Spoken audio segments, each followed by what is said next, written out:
dad of 3 girls, and I've been at it now for just a little over 13 years, so those are my credentials, essentially. And I don't really have much else to tell you in terms of years of study or degrees in psychiatry or psychology or any of those things. I'm just a dad, and I would say, the first 4 years, I didn't really do much in the way of anything but survive. We're kind of in that survival mode. We had 2 in diapers for a long time, toddler, infant, so there wasn't any strategy involved in that time. So I guess that disqualifies the first 4 years. So I'm a 9-year veteran of actually trying to think strategically, how can I be a better father to some level? And there's been, components of that have been pretty questionable too in terms of my, actually intellectualizing this whole process. And as Matt said, the other thing that has been a big game changer for me, obviously, is being diagnosed with cancer. And a cancer that's not curable at this point in time.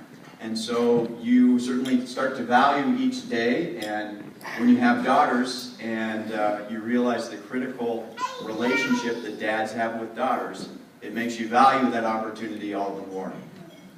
And, we're talking about dads and daughters here. I think there's an application certainly in lots of other relationships. And I think that, that the research that I've read talks very specifically about how important dads are to their daughters' well-being and health as they grow into women.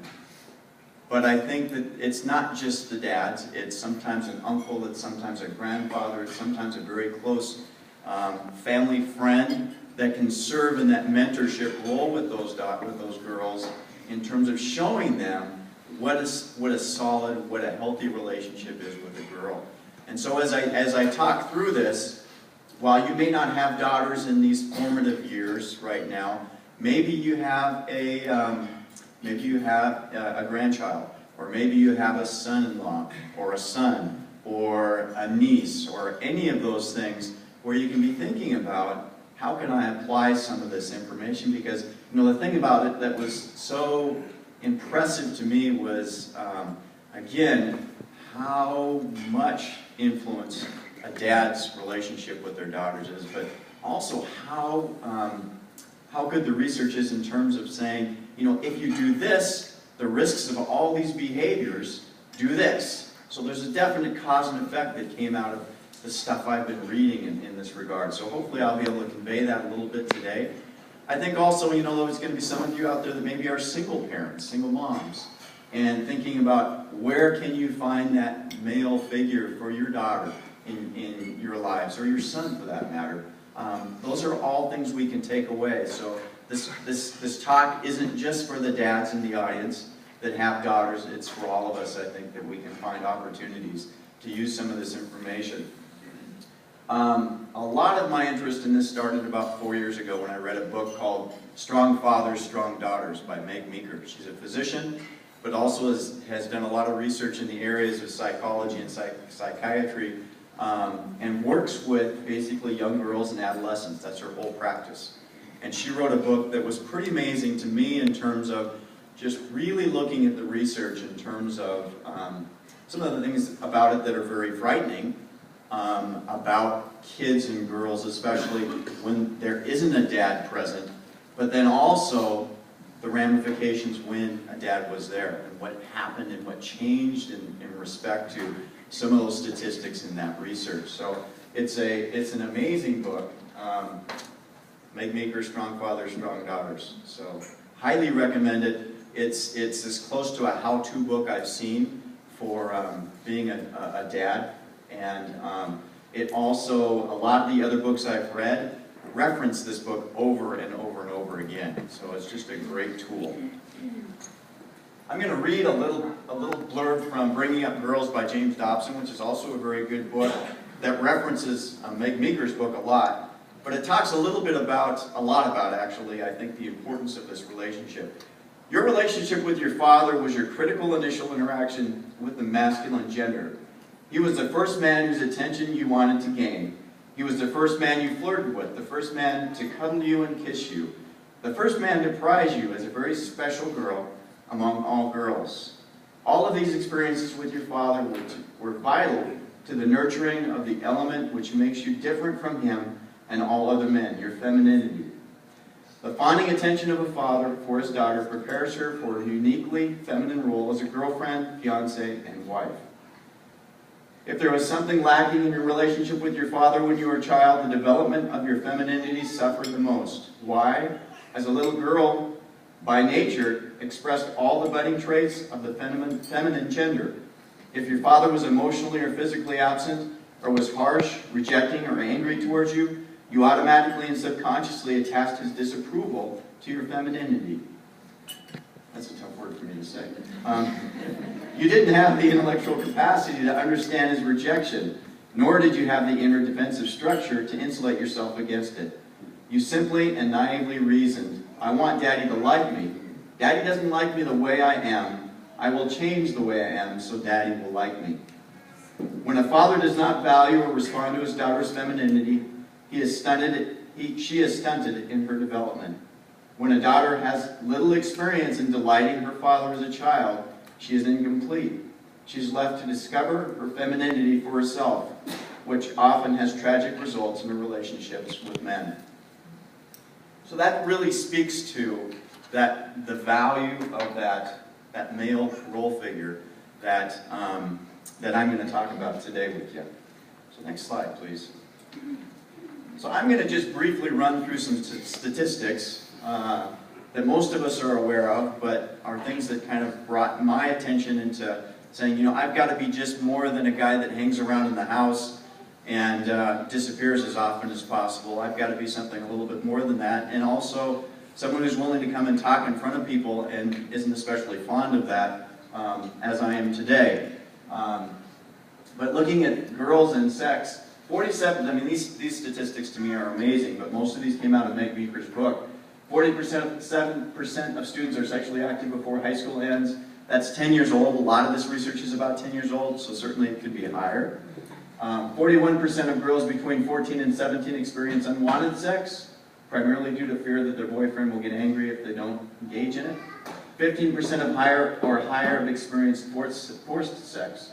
Teenage girls raised in homes without fathers are much more likely to engage in premarital sex. And then obviously ramifications of these at-risk behaviors are things like STDs, pregnancy, and all the types of mental and physical trauma that can go along with it. Depression is one of the things that Meg Meeker deals with a lot in her practice, and she spoke a lot about the fact that there was a direct correlation again between girls raised in a fatherless or a father-depleted environment versus those not. 36% or more high school girls have symptoms of clinical depression. 20% of high school girls have made suicidal plans in the past year. Engaging in sex puts girls at a higher risk of depression. Nearly 12% of young females attempt suicide each year. Depression is an STD, and what she says in clinical practice in the people that she's worked with is when a girl is sexually active, then it is very, very difficult to treat their depression, with the exception of using medications. So it becomes essentially, as she calls it, an STD because it's difficult to address it effectively. Girls without doubts consistently present are less able to control impulses, delay gratification, or discern right from wrong. 33% of middle school students have contemplated suicide, and that relates specifically to girls actually as well. Next slide. 28% of high school students drink alcohol before 13. 45% of high school girls have averaged more than 1 drink per day for 1 month. 28% of high school students have had more than 5 drinks in a row more than 1 day per month. Alcohol is the most common variable involved in date rape. Nearly 10% of high school students have tried cocaine. Marijuana is now legal in our state and has been tied to impaired decision-making and delayed cognitive development in young users. Kids spend an average of 6.5 hours per day with media. 26% of the time they are using more than 1 device. A lot of them are using 2 devices at one time, so that actually increases that time if you look at it cumulatively. Kids average more than 3 hours watching TV per day. Kids read an average of 20 to 30 minutes a day. 55% of households have premium TVs such as HBO Showtime. 85% of programming on premium channels has been deemed violent or sexually explicit. School influence and sex ed. You know, I thought about having Karen come up and talk about this, but then it would turn into like a 2-hour talk probably. So it's probably best for me, who's very uncomfortable talking about this stuff, to go through this. And you know, I'm not going to go through all of this because I don't want to blush in front of you. But suffice to say that if we as parents aren't the ones talking to our kids, one way that sex ed that Meg Meeker talks about that it has changed maybe from when I was young to what is taught now is when I was young we learned how babies were made and where babies came from. Now it's more teaching how to be involved in the sexual interactive process. That, you know, this is what we do, this is what males and females do, and these are tools to help you do it in a more enjoyable fashion and a safer fashion.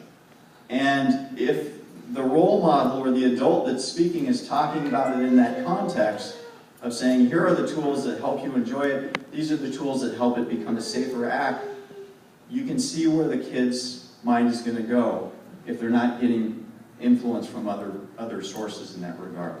So that's, I think, the big change. I think the other thing that, you know, has just happened in the news is obviously that morning after the Plan B pill now being available to 15-year-olds and older without a prescription on a shelf in a pharmacy.